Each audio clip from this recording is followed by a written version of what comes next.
Mike Siegel is a former public school teacher and civil rights lawyer running as the Democratic nominee for Congress in the 10th Congressional District. We're very happy to have him.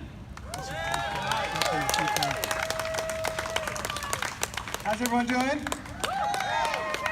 So I'm really thankful to be here, to stand with you, to stand with survivors, to stand against patriarchy, to stand against rape culture, to stand against this appointment of a hateful, mean, bitter man. Do you agree with that? Yeah.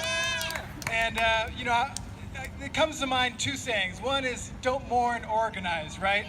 And like Kim was saying, like a lot of the speakers are saying, the power in this country really does lie with the people, and so when we have to face the next challenge, I mean, today we have the threat of a challenge, right? If this judge gets in here and they make some terrible decisions, we're going to be in the position where we have to fight back.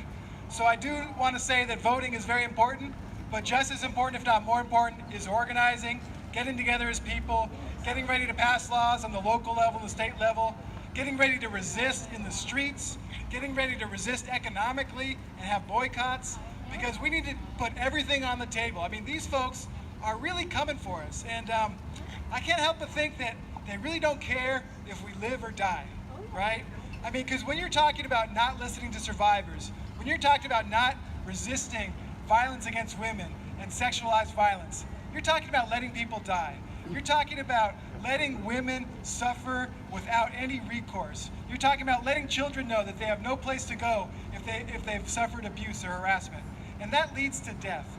And I think bigger picture, for a lot of the folks that are complicit with supporting Judge Kavanaugh, they are willing to let some of us die in order to fulfill their agenda, right? So some of these folks that are behind Kavanaugh, they might think that he's indecent on some of these issues in regard to women, but they know that he's going to support their economic agenda.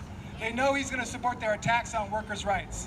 They know he's going to support their attacks on voting rights, or the fact that our criminal justice system is irrevocably racist in its fundamental aspects.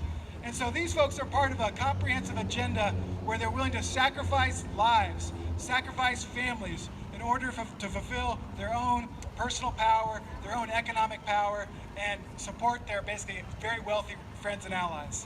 So I'm running for Congress, and this is not supposed to be a partisan event, but really just to fight for the people. And to me, we need to make sure our voices are heard locally, nationally, internationally, fight back against this stuff.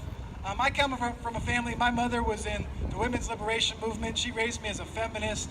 She told me at an early stage about how she, before it was called Me Too, that she grew up as a victim of abuse, as a survivor. She had to make terrible choices about reproductive choice because of decisions that other people made that were against her will. And so I was raised in this tradition where women must have control over their own bodies, no matter what. I mean, the woman's right to choose is fundamental. Control of your body is fundamental. And no man, no law should interfere with that.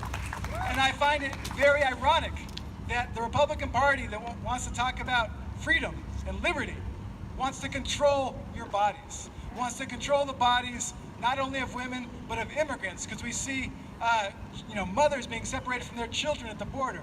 They want to control the bodies of black people with the war on drugs, which we know is part of this new Jim Crow, which basically criminalized hundreds of thousands of people for drugs that are now legal, just as a part of a racist agenda. So these folks are trying to take control of our lives, trying to take control of our bodies, and what do we need to do? We need to fight back. And some of you have heard the saying, what do we do when we're under attack? Stand up and fight back. What do we do when women are under attack? Stand up, fight back. What do we do when reproductive choice is under attack? Stand up, fight back. What do we do when survivors are under attack? Stand up, fight back. What do we do when workers' rights are under attack? Stand up, fight back. What do we do when our health care is under attack? Stand up, fight back. What do we do when our democracy is under attack? Stand up, fight back. So y'all, I'm very proud to be with you. I'm Mike Siegel. I want to stand with survivors, stand with you. Thank you so much for being here. Awesome. Thank you so much for coming out. All right. I've got another